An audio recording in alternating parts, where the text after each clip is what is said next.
नमस्कार, देवभूमि चैनल में आपका स्वागत है। आप सबका बहुत धन्यवाद। आप लोग हमारे वीडियो को देख रहे हैं, पसंद कर रहे हैं, लाइक कर रहे हैं, कमेंट कर रहे हैं। उसके लिए हम दिल से आपका धन्यवाद करते हैं। आपके इस प्यार के लिए हम हमेशा आभारी रहेंगे। आज के इस वीडियो में हम बात करेंगे प्रथम एकादशी। प्रथम एकादशी अर्थात जब भगवान विष्णु जागे हैं निद्रा से, तो उसके बाद जो पहली एकादशी आती है उसको कहते हैं उत्पन्ना एकादशी। और ये एकादशी बहुत महत्वपूर्ण होती है। इसकी सबसे बड़ी वजह ये भी है कि यहीं से एकादशी व्रत की शुरुआत हुई थी, उत्पन्ना एकादशी से ही। यह प्रथम एकादशी है भगवान विष्णु के जागने के बाद। और इसके पीछे बहुत सारी गाथाएं हैं कि किस प्रकार से एकादशी उत्पन्न हुई थी। एकादशी उत्पन्न होने के साथ ये व्रत आरंभ हुआ था। और ये एकादशी आती है मार्गशीर्ष मास में। मार्गशीर्ष जो कि भगवान श्री कृष्ण का प्रिय महीना है। और ये मार्गशीर्ष मास जो है ये 26 दिसंबर तक रहेगा। इस दौरान कई व्रत त्योहार आएंगे जो भगवान विष्णु को समर्पित हैं, और इन्हीं में से एक है मार्गशीर्ष मास की उत्पन्ना एकादशी। इस व्रत के प्रताप से व्यक्ति समस्त सांसारिक सुख भोग कर मोक्ष को प्राप्त करता है। उसके सारे कष्ट मिट जाते हैं। जो लोग एकादशी का व्रत प्रारंभ करना चाहते हैं ना, उनके लिए सबसे उत्तम समय होता है ये। वो उत्पन्ना एकादशी से व्रत को करना आरंभ करें। जिस भी किसी ने अभी तक एकादशी का व्रत नहीं किया है और अगर वो चाहता है कि वो एकादशी व्रत करे, तो उत्पन्ना से उसको आरंभ करना चाहिए। ये बहुत अधिक पुण्य फलदायी है। और इस साल जो उत्पन्ना एकादशी है उसकी तारीख को लेके, डेट को लेके बड़ी कन्फ्यूज़न है, क्योंकि उत्पन्ना एकादशी दोनों ही दिन सूर्योदय में है। और अब कन्फ्यूज़न ये है कि किस दिन व्रत करें। इसको हम आपको बताएंगे। उससे पहले जानते हैं कि इसकी पूजा विधि किस प्रकार की है और आपको किस प्रकार से किन बातों का ध्यान रखना चाहिए। फिर आपको बताएंगे कि ये व्रत किस दिन रखा जाएगा, शुभ मुहूर्त क्या है और पारण कब करें। मार्गशीर्ष मास के कृष्ण पक्ष की एकादशी तिथि के दिन ही माता एकादशी की उत्पत्ति हुई थी। इस दिन देवी एकादशी श्रीहरि विष्णु के अंश से जन्मी थी और उन्होंने मुर नामक राक्षस का संहार किया था। ये व्रत साधक की तमाम मनोकामनाओं को पूरा करने वाला होता है। एकादशी व्रत में हमें कुछ सावधानियां बरतनी चाहिए, जिससे सबसे महत्वपूर्ण है कि जब आप भगवान विष्णु का भोग लगाएंगे, हम आपको हमेशा बताते हैं कि तुलसी दल के बिना भगवान विष्णु को भोग ना लगाएं। उसमें एक तुलसी पत्ता अवश्य डालें, तभी भगवान विष्णु उस भोग को स्वीकार करते हैं। तुलसी उतारने का समय वह बहुत ध्यान रखने योग्य है। तुलसी हमेशा एक दिन पहले उतार लेनी चाहिए, और अगर कभी रविवार पड़ रहा हो तो उससे भी पहले उतार के रख लेनी चाहिए। आपने एकादशी का व्रत अगले दिन करना है तो नियम कहता है कि आप दशमी तिथि को ही दोपहर के भोजन के बाद कुछ ना खाएं।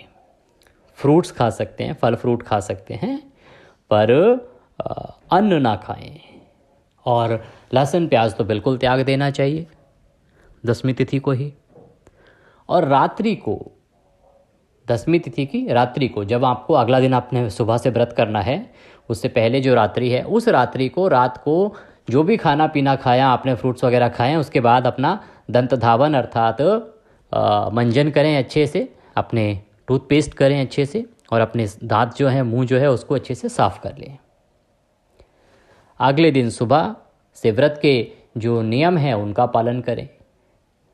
किस प्रकार से? देखिए, पूजा आपने सुबह करनी है। सबसे उत्तम होता है कि आप ब्रह्म मुहूर्त में उठ जाएं। ब्रह्म मुहूर्त में अगर आप नहीं उठ पा रहे हैं तो कोई बात नहीं, आप सूर्योदय से पहले उठ जाएं।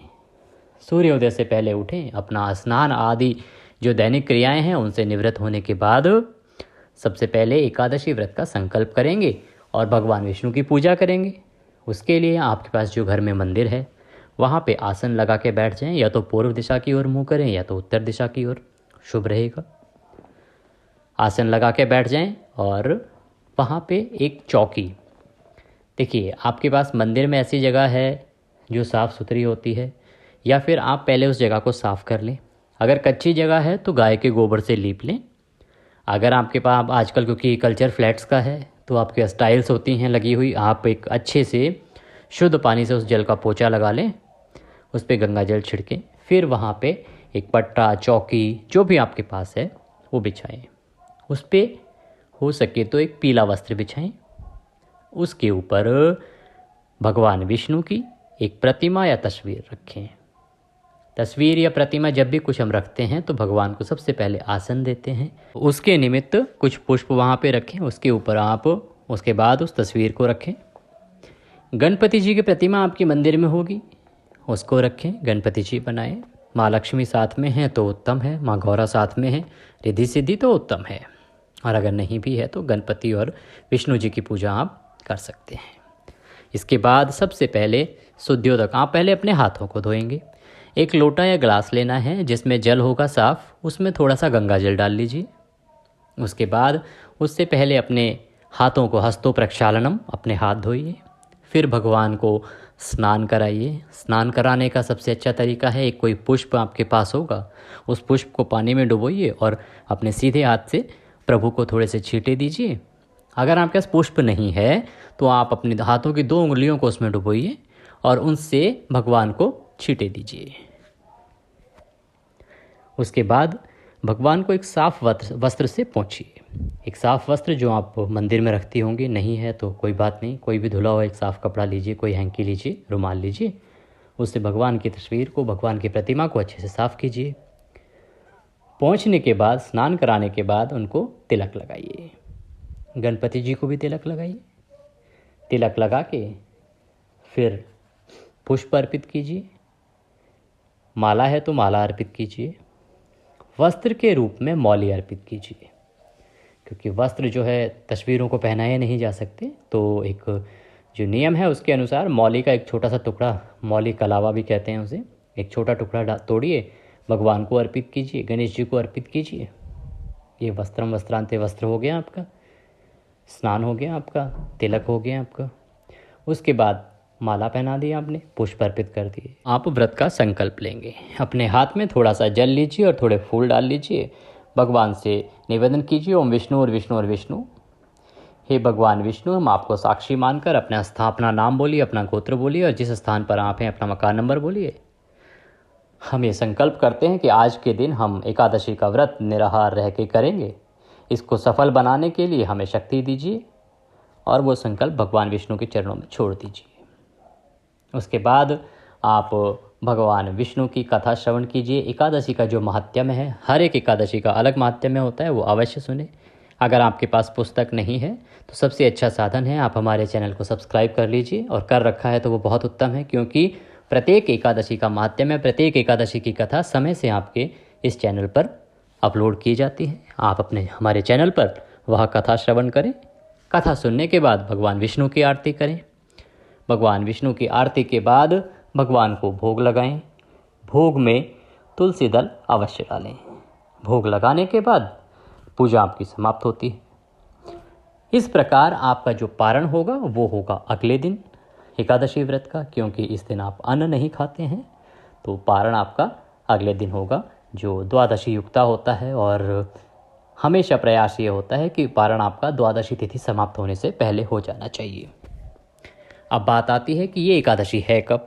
देखिए, उत्पन्ना एकादशी का जो व्रत है इसकी जानकारी हम आपको देते हैं। उत्पन्ना एकादशी 8 दिसंबर को सुबह 5:06 पर आरंभ हो रही है और ये 9 दिसंबर को सुबह 6:31 पर समाप्त होगी।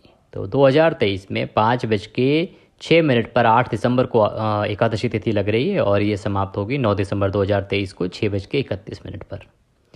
इस प्रकार से जो सूर्य उदय के अनुसार जो व्रत है वो आप करेंगे 8 दिसंबर को। और जो वैष्णव संप्रदाय के लोग हैं, साधु सन्यासी हैं, संत हैं, वो सभी लोग इसका व्रत करेंगे 9 दिसंबर को, क्योंकि वो द्वादशी युक्ता व्रत करते हैं। इस प्रकार से इसका व्रत रखा जाएगा।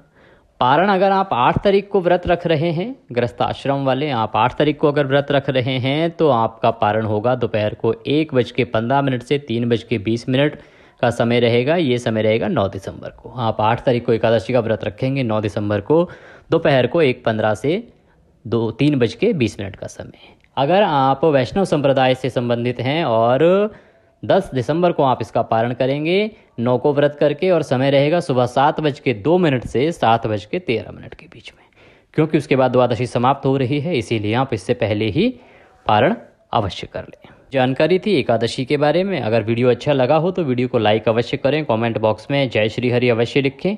अगले वीडियो में आप सुनेंगे एकादशी की व्रत कथा और फिर होगी आपसे मुलाकात। तब तक के लिए जय श्री हरि।